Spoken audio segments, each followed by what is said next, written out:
Hello दोस्तों, ESK study centre में आपका स्वागत करता हूं। उम्मीद है आप सभी स्वस्थ होंगे और लेखपाल की तैयारी अच्छे से चल रही होगी।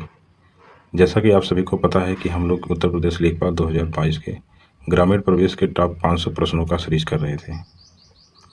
आज उसका यह चौथा सेट है।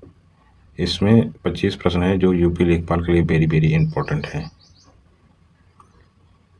वीडियो अगर पसंद आए तो लाइक एवं शेयर जरूर कर देना और चैनल पर अगर नए हो तो चैनल को सब्सक्राइब कर लें, जिससे हर वीडियो की नोटिफिकेशन आप सबको मिलती रहे। चलिए प्रश्न को शुरू करते हैं। प्रश्न नंबर 1 है, निम्नलिखित में से गजे सिकंदरी और गजे इलाही में अनुपात है। कितना अनुपात है? ऑप्शन है ए 40:30, बी 39:41, सी है 50:49, डी है 39:40। तो इसका सही आंसर करिए। इसका सही आंसर है ऑप्शन बी 39:40।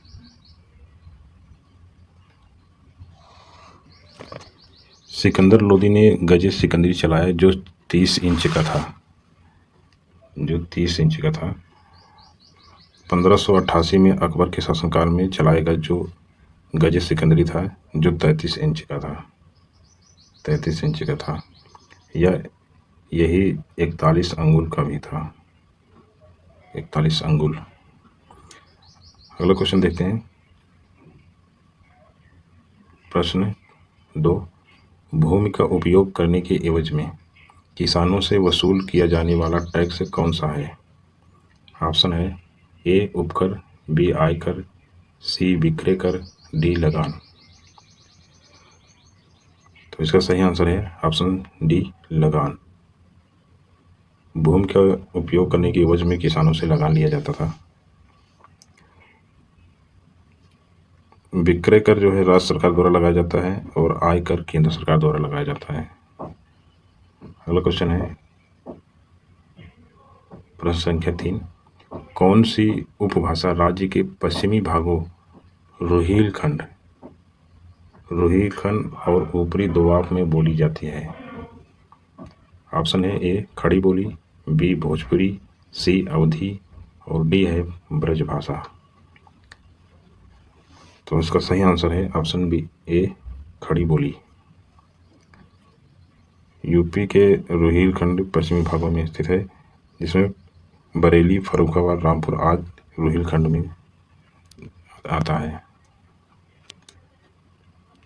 अगला क्वेश्चन है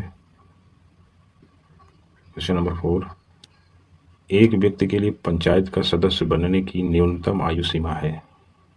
कितना है? ऑप्शन ए है 30 वर्ष, बी है 35 वर्ष, सी है 25 वर्ष, डी है 21 वर्ष। तो इसका सही आंसर है ऑप्शन डी 21 वर्ष। पंचायत का सदस्य बनने के लिए 21 वर्ष जरूरी है न्यूनतम आयु। राज्यसभा और विधान परिषद के लिए 30 वर्ष आयु सीमा है न्यूनतम। और प्रेसिडेंट मतलब राष्ट्रपति और राज्यपाल के लिए 35 वर्ष है और लोकसभा और विधानसभा के लिए 25 वर्ष है। तो इस प्रकार इसका सही आंसर डी है, पंचायत के लिए 21 वर्ष है। अगला क्वेश्चन देखते हैं। क्वेश्चन नंबर 5, संयुक्त राष्ट्र संघ द्वारा घोषित अंतर्राष्ट्रीय योग दिवस सारी विश्व के ग्रामीण शहरी इलाकों में किस दिन मनाया जाता है? संयुक्त राष्ट्र संघ द्वारा घोषित ऑप्शन है इसका 15 जून को, 22 जून को, 21 जून को, 25 जून को। तो इसका सही आंसर है ऑप्शन सी 21 जून को। संयुक्त राष्ट्र संघ द्वारा 21 जून को अंतर्राष्ट्रीय योग दिवस रूप में घोषित किया। अगला क्वेश्चन है प्रश्न नंबर 6, देश का प्रथम कृषि विज्ञान केंद्र है। कहाँ है? ऑप्शन है लुधियाना, पुदुचेरी, पंतनगर, कानपुर। तो इसका सही आंसर है ऑप्शन बी पुदुचेरी। सन 1974 में प्रथम कृषि विज्ञान केंद्र की स्थापना की गई थी पुदुचेरी में। भारत में कृषि विश्वविद्यालय की स्थापना 1974 में गठित डॉक्टर मोहन सिंह मेहता समिति की रिपोर्ट के आधार पर की गई थी। 1973 के रिपोर्ट के अनुसार की गई थी। और पंतनगर में एग्रीकल्चर यूनिवर्सिटी है। ये कई बार परीक्षा में पूछा गया है। एग्रीकल्चर यूनिवर्सिटी कहाँ है? पंतनगर में है। तो अगला क्वेश्चन है क्वेश्चन नंबर 7। नाबार्ड जो एक ग्रामीण विकास के लिए ऋण देता है वह है एक क्या है? बोर्ड, विभाग, बैंक या खंड? तो इसका सही आंसर है ऑप्शन सी, यह बैंक है। नाबार्ड की स्थापना 12 जुलाई 1982 को हुआ था। इसका नाबार्ड का फुल फॉर्म होता है national bank for agriculture and rural development. इसका फुल फॉर्म होता है। इसकी स्थापना 12 जुलाई 1982 को हुआ था। 1982 को हुआ था। अगला क्वेश्चन है क्वेश्चन नंबर 8। एक कृषि खेत की मापने की सर्वोत्तम विधि क्या होगी? इसमें ऑप्शन दिया है प्लेन टेबल द्वारा, बी ऑप्शन है प्रिज्मेटिक कंपास द्वारा, सी ऑप्शन है थियोडोलाइट द्वारा और डी ऑप्शन है जरीब द्वारा। तो इसका सही आंसर है ऑप्शन डी, जरीब द्वारा।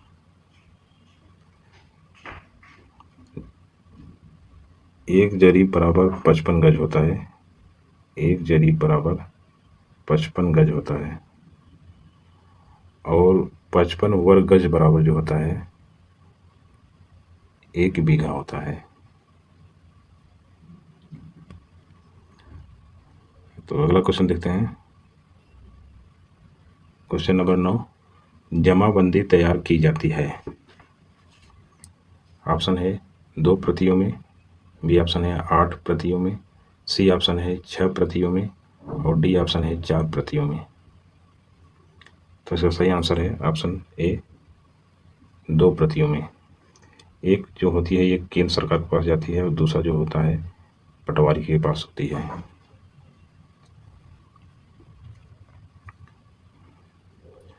तो जमाबंदी 2 प्रतियों में तैयार की जाती है।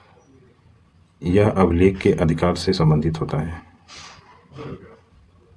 चलिए अगला क्वेश्चन देखते हैं क्वेश्चन नंबर 10। मध्य भारत में 1 बीघा कितने हेक्टेयर के बराबर होता है? मध्य भारत में 1 बीघा कितने हेक्टेयर के बराबर होता है? ऑप्शन है ए 0.4425 हेक्टेयर, बी है 0.2529 हेक्टेयर, सी है 0.3058 हेक्टेयर और डी है 0.2025 हेक्टेयर। तो इसका सही आंसर है ऑप्शन बी, 0.2529 हेक्टेयर बराबर 1 बीघा होता है मध्य भारत में। अगला क्वेश्चन देखते हैं क्वेश्चन नंबर 11। कुल खेती क्षेत्र से तात्पर्य है।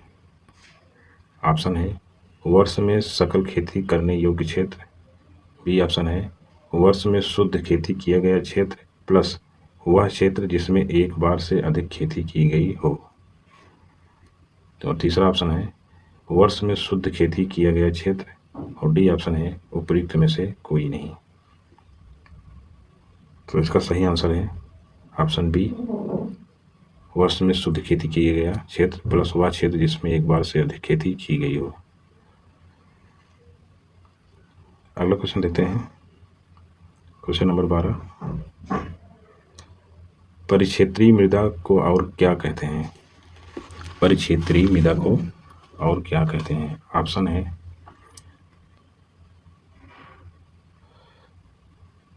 ए ट्रांसपोर्टेड मृदा, बी ड्रिफ्ट मृदा और सी है अलवियल मृदा और डी है उपयुक्त सभी।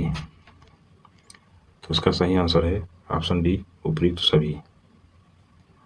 अगला क्वेश्चन देखते हैं क्वेश्चन नंबर 13। फसल कटाई परीक्षण क्रॉप कटिंग एक्सपेरिमेंट किस लिए किए जाते हैं? ऑप्शन ए है यह प्रदर्शित करने के लिए कि फसल की कटाई कितनी कुशलता से की जा सकती है। बी है उपज का अनुमान लगाने के लिए। सी है फसल का नुकसान का आकलन करने के लिए। और डी है उपयुक्त में से कोई नहीं। तो इसका सही आंसर है ऑप्शन बी, उपज का अनुमान लगाने के लिए। अगला क्वेश्चन है क्वेश्चन नंबर 14।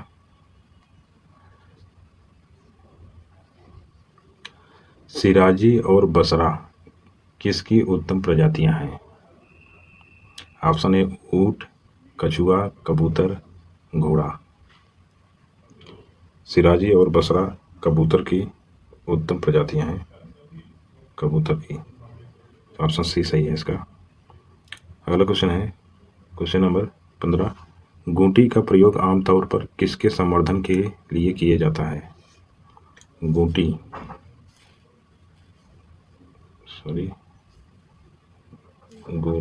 का संवर्धन।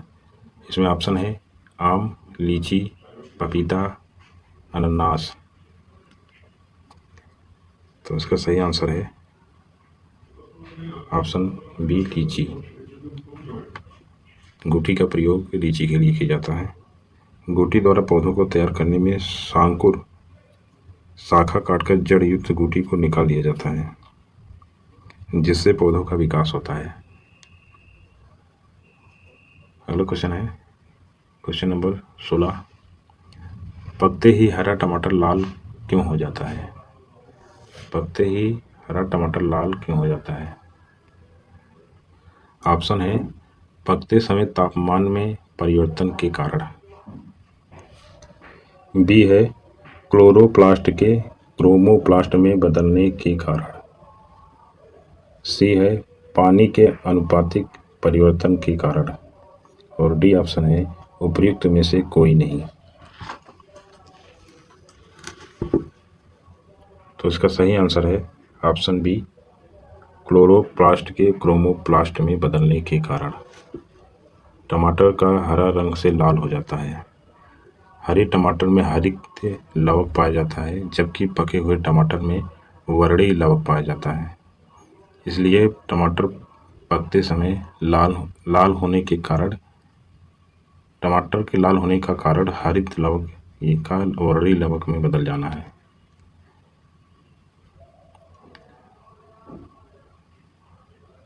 अगला क्वेश्चन है क्वेश्चन नंबर 17। टपका किस फसल का अंतिम चरण होता है? टपका किस फसल का अंतिम चरण होता है? ऑप्शन ए है अनानास, बी आम, सी अमरूद और डी है नींबू। तो इसका सही आंसर है ऑप्शन बी, आम। टपका आम की एक अंतिम चरण होता है। अगला क्वेश्चन है क्वेश्चन नंबर 18। ग्रामीण भारत के लिए गरीबी रेखा का आधार निर्धारित किया गया है। कितना निर्धारित किया गया है? ऑप्शन ए है 27 रुपये प्रतिदिन की आय पर, बी है 37 रुपये प्रतिदिन की आय पर और सी है 33 रुपये प्रतिदिन की आय पर, डी है उपयुक्त में से कोई नहीं। तो इसका सही आंसर है ऑप्शन ए, 27 रुपये प्रतिदिन की आय पर। वर्ष 2011-12 में योजना आयोग द्वारा तेंदुलकर फार्मूला का प्रयोग करते हुए शहरों में 33.30 रुपये तथा ग्रामीण भारत में 27.20 पैसे प्रतिदिन से अधिक खर्च करने वाले को गरीब नहीं माना है, जिस पर काफ़ी विवाद हुआ था।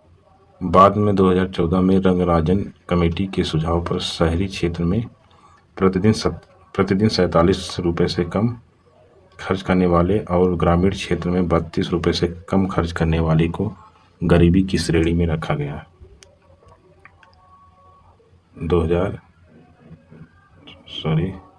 2014 में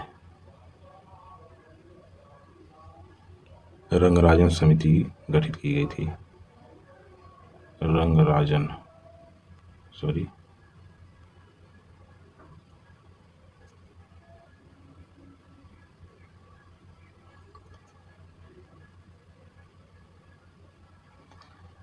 अगला क्वेश्चन है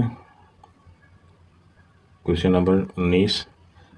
राष्ट्रीय ग्रामीण पेयजल कार्यक्रम NRDWP के अंतर्गत 2022 तक देश में हर घर ग्रामीण व्यक्ति को उनके घरेलू परिसरों में या उनके घरों से क्षैतिज या ऊर्ध्वाधर दिशा में 50 मीटर की दूरी से कम पर कितने लीटर प्रति व्यक्ति प्रतिदिन पेयजल उपलब्ध होना चाहिए?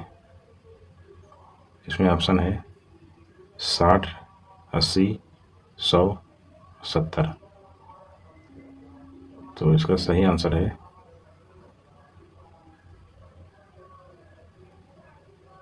Option D 70 litre. प्रतिदिन हर व्यक्ति को 70 लीटर पानी उपलब्ध होना चाहिए 2022 तक। अगला क्वेश्चन है क्वेश्चन नंबर 20। 9वीं पंचवर्षीय योजना 1997 से 2002 तक थी में ग्रामीण क्षेत्रों में BPL के लिए निश्चित किए गए वार्षिक पारिवारिक आय स्तर क्या है? ऑप्शन ए है 28,000, बी 20,000, सी 18,000 और डी 25,000। तो इसका सही आंसर है ऑप्शन बी 20,000। अगला क्वेश्चन है क्वेश्चन नंबर 21। उत्तर प्रदेश राज्य के वित्तीय स्वास्थ्य की देखरेख तथा सरकारी लेन देनों में पारदर्शिता लाने के लिए कौन सी वेबसाइट तैयार की गई है? ऑप्शन है ए सृष्टि, बी NIC, सी अर्थशास्त्र और डी है केसवानी। तो इसका सही आंसर है ऑप्शन डी केसवानी। स्वास्थ्य एवं लेन देन में पारदर्शिता लाने के लिए केसवानी वेबसाइट को तैयार किया गया है उत्तर प्रदेश राज्य स्वास्थ्य द्वारा। अगला तो क्वेश्चन है क्वेश्चन नंबर 22। SGSY का पूर्ण रूप है क्या है? ऑप्शन है स्वर्ण जयंती ग्राम स्वरोजगार योजना, बी है स्वर्ण ग्राम सुरक्षा योजना और सी है स्वर्ण जयंती ग्रामीण सेवा योजना, डी है स्वर्ण जयंती ग्रामीण सड़क योजना। तो इसका सही आंसर है ऑप्शन ए स्वर्ण जयंती ग्राम स्वरोजगार योजना। इसकी शुरुआत 1 अप्रैल 1999 को किया गया। इसका उद्देश्य ग्रामीण निर्धनों के लिए स्वरोजगार के अवसर उपलब्ध कराकर उन्हें BPL श्रेणी से बाहर निकालना है। तो इसका सही आंसर ए है SGSY का फुल फॉर्म स्वर्ण जयंती ग्राम स्वरोजगार योजना। तो अगला क्वेश्चन है क्वेश्चन नंबर 23। 2011 की जनगणना के अनुसार उत्तर प्रदेश का सबसे अधिक जनसंख्या वाला शहर कौन सा है?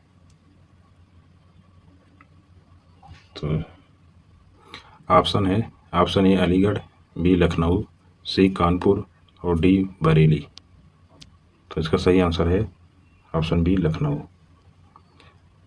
लखनऊ की जनसंख्या 45,89,838 है, जो इन जिलों में सबसे ज़्यादा है। और पूरे यूपी में सबसे ज़्यादा जनसंख्या इलाहाबाद की है, जिसकी जनसंख्या है 59,54,391। तो इस प्रकार इसका सही आंसर है बी लखनऊ। अगला क्वेश्चन है क्वेश्चन नंबर 24। उत्तर मध्य रेलवे का मुख्यालय कहाँ स्थित है? ऑप्शन है झांसी, इलाहाबाद, गाजियाबाद, आगरा। तो इसका सही आंसर है ऑप्शन बी इलाहाबाद। उत्तर मध्य रेलवे का मुख्यालय इलाहाबाद में है। और उत्तर पूर्व मध्य रेलवे का मुख्यालय जो है यह गोरखपुर में है, गोरखपुर में है। चलिए अगला क्वेश्चन है क्वेश्चन नंबर 25। भू कृषि रिकॉर्ड कौन सा है?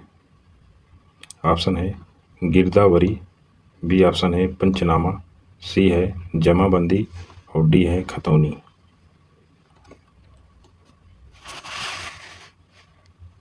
तो इसका सही आंसर है ऑप्शन ए गिरदावरी।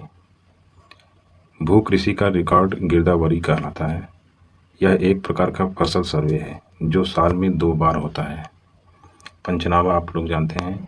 जमाबंदी, जमाबंदी किसान की समस्त कृषि भूमि का विवरण एक ही रजिस्टर में होता है, जिसे जमाबंदी कहते हैं। खतौनी वह होता है एक किसान के पास कुल कितनी भूमि है इसका इंदराज खतौनी के पास, यह खतौनी में होता है। इस प्रकार यह 25 क्वेश्चन था। पूरा वीडियो देखने के लिए धन्यवाद। वीडियो अगर पसंद आई हो तो लाइक, शेयर एंड कमेंट कर दें। मिलते हैं नेक्स्ट वीडियो में इसी प्रकार के मोस्ट इम्पोर्टेंट प्रश्नों के साथ। जय हिंद।